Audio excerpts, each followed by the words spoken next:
आज के कार्यक्रम के आयोजक भारतीय जनता पार्टी दिल्ली के प्रदेशाध्यक्ष भाई विजय गोयल जी, उपस्थित कलाकार बंधुगण और इस प्रार्थना सभा में उपस्थित मेरे स्नेही भाई और बहन,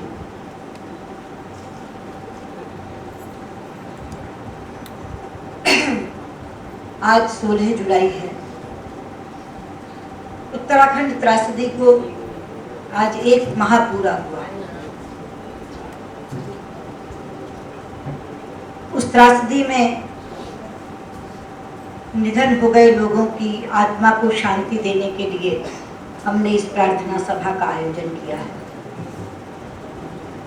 बंधुओं, 16 जून की भोर केदारनाथ घाटी में काल का भोर बनकर रही थी। पानी का ऐसा सैलाब आया कि अपने साथ हजारों लोगों को बहा कर ले गया। लेकिन दुख की बात यह है कि एक छोटी सी घटना कहीं घटती है तो मीडिया में 24 घंटों तक चलती है, पर 16, 17, 18 3 दिन बीत गए।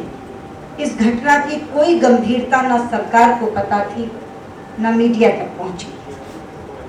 18 तारीख की रात को उत्तराखंड के नेता प्रतिपक्ष श्री अजय भट्ट का मुझे फोन आया और उन्होंने मुझे कहा कि दीदी, आपको मालूम नहीं है, पूरी की पूरी केदार घाटी बह गई है। उन्होंने कहा 4,500 खच्चरों को लाइसेंस दिया गया था। 4,500 खच्चर और उनके 4,500 हैंडलर सारे बह गए। उन्होंने कहा कि केदारनाथ में बने हुए सारे के सारे होटल बह गए और केदारनाथ मंदिर के आसपास की सारी धर्मशालाएं बह गई। किसी व्यक्ति का पता नहीं है, लेकिन यहाँ आपदा प्रबंधन के नाम पर कुछ नहीं हो रहा। तो मैंने कहा तुम फोन रखो, मैं अभी गृह मंत्री से बात करती हूँ। मैंने रात को उसी समय सुशील कुमार शिंदे जी को फोन किया और मैंने कहा कि ऐसे ऐसे नेता प्रतिपक्ष उत्तराखंड का फोन आया है और मुझे उन्होंने ये सूचना दी है, आपके पास क्या जानकारी है? तो उन्होंने कहा नहीं, मैं सीएम उत्तराखंड और सीएम हिमाचल दोनों के निरंतर संपर्क में हूँ। 11-12 लोग मरे बताते हैं और मैंने आर्मी से 12 हेलीकॉप्टर बुला लिए हैं और कल 12 और बुला लूँगा।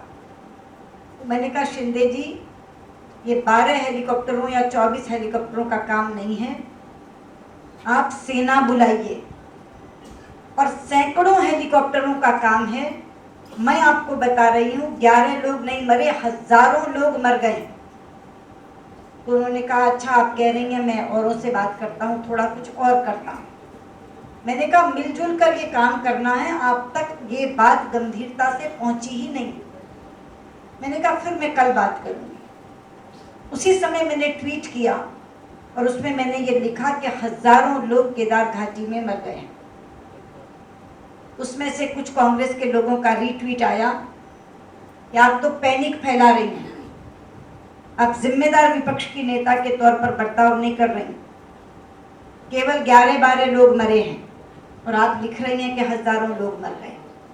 लेकिन अजय की आवाज से मैं गंभीरता को पहचान गई थी।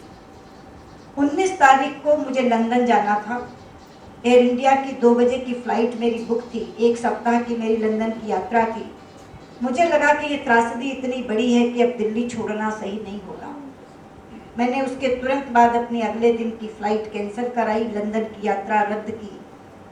रामलाल जी और राजनाथ जी से बात की तो उन्होंने कहा कि इस ट्वीट से ही गंभीरता सरकार को पता लगी है और एक दिन बाद ही राजनाथ जी स्वयं रामलाल जी को लेकर उत्तराखंड पहुंच गए। और जब हवाई सर्वे करके पहुंचे तो उन्होंने बताया कि दीदी, जो बात आपने कही थी, त्रासदी उससे भी कहीं ज्यादा बड़ी है। उसके बाद मध्य प्रदेश के चीफ मिनिस्टर आए, उन्होंने आकर के अपना शिविर लगाया गायत्री कुंज में। उसके बाद चीफ मिनिस्टर गुजरात आए, मोदी जी, उन्होंने भी हवाई सर्वेक्षण किया। पूरी की पूरी पार्टी सक्रिय हो गई।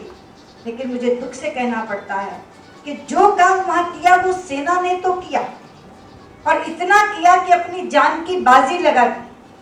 आज के दिन मैं उन 20 सैनिकों को प्रणाम करती हूँ उनकी आत्मा की शांति के लिए विशेष प्रार्थना करती हूँ, जिन्होंने ना दिन देखा ना रात, और अनथक प्रयास करके बिना थके वहां हजारों हजार लोगों को निकालने का काम किया। लेकिन वहां का राजनीतिक नेतृत्व इसमें बिल्कुल असफल रहा। और ये बात मैं नहीं कह रही, उनके आपदा प्रबंधन मंत्री ने कहा कि हमारा आपदा प्रबंधन विफल रहा है। सेना की तो जितनी सराहना की जाए उतनी कम है, लेकिन दुख की बात यह है कि आज 1 महीने बाद भी ना सरकार मृतकों का सही आंकड़ा बता पाई है और ना लापता लोगों का। उनके अपने विधानसभा अध्यक्ष ने, ऊंटवाल जी ने कहा 10,000 से ज्यादा लोग मर गए। उनके आपदा प्रबंधन मंत्री ने कहा 5,000 लोग मर गए। एनडीएमए ने कुछ दिन पहले कहा 11,000 लोग मर गए। कल खुद चीफ मिनिस्टर ने कहा 5,748 लोग लापता हैं, हम उनको मृत ही मान लेते हैं। लेकिन जब उनको मृत घोषित करने के लिए उन्होंने प्रेस कॉन्फ्रेंस की तो कहा कि आज रुक जाता हूं, आज उन्हें मृत की घोषणा नहीं करता, लेकिन 5-5 लाख रुपए जो देने हैं वो हम दे देंगे, और अगर उनके वो घर वाले वापस आ गए तो उनसे पैसा वापस ले देंगे। तो 5,748 मृत और लगभग 5,748 लोग लापता और करीब 900 लोग मृत, ये सरकारी आंकड़ा है। जबकि चश्मदीद कहते हैं कि आंकड़ा इससे कई गुना होगा। अभी हमारे सामने एक ऐसे पिता आए जिनका बेटा, जिनकी पुत्रवधू, जिनका पौत्र, जिनकी पौत्री, चारों चले गए एक साथ। अभी एक बहन हमारे सामने आई जिनके पति, देवर, भतीजे, भतीजी सब चले गए। अपने यहाँ कहते हैं मरे का सब्र आ जाता है, लापता का सब्र नहीं आता। मरे का दाह संस्कार करने के बाद आदमी सोच लेता है शायद मेरा इससे इतना ही जोड़िया संयोग था। असमय मृत्यु हो जाने पर पछतावा बहुत होता है, लेकिन अपने हाथ से दाह संस्कार कर लेने के बाद धीरे धीरे धीरे समय उन घावों को भर देता है। लेकिन लापता लोगों के लिए तो एक प्रतीक्षा, एक आस हमेशा बनी रहती है, शायद कोई चमत्कार हो जाए, शायद एक दिन दरवाजे पर आहट हो और हम कुंडी खोले तो सामने वो खड़े हैं। ये जो एक आस की भावना बनी हुई है वो कभी ना जीने देती है और ना मरने देती है।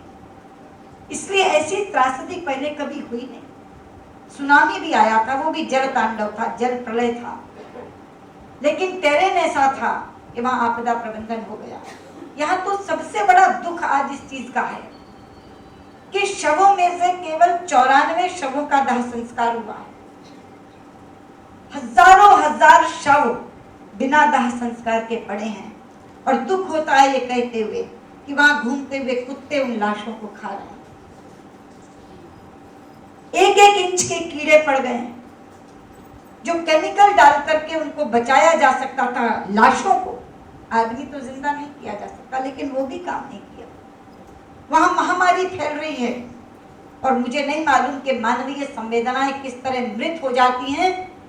मीडिया के माध्यम से टीवी पर ही हमने देखा कि शवों की उंगलियां काट करके लोग अंगूठियां निकाल रहे हैं। एक प्रेशर कुकर में वो सारी उंगलियां इकट्ठी कर रखी, गहने उतार रहे हैं शवों पे से। आपदाग्रस्त लोगों को लूटने का काम किया लोगों, जो कुछ उनके पास था वो दे दिया। कहां था प्रशासन? प्राकृतिक कहर को कोई रोक नहीं सकता, लेकिन उसके बाद जो किया जाना था वो तो किया होता।